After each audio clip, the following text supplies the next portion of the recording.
By the end of the 1800s, tin was in great demand all over the world.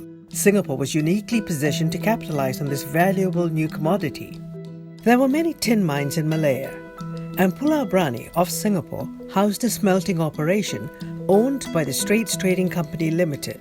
Trains had also begun to run between the states of Malaya and Singapore.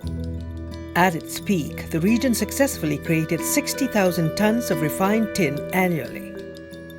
The product was commonly known as Straits tin and was globally recognized as being one of the purest in the world.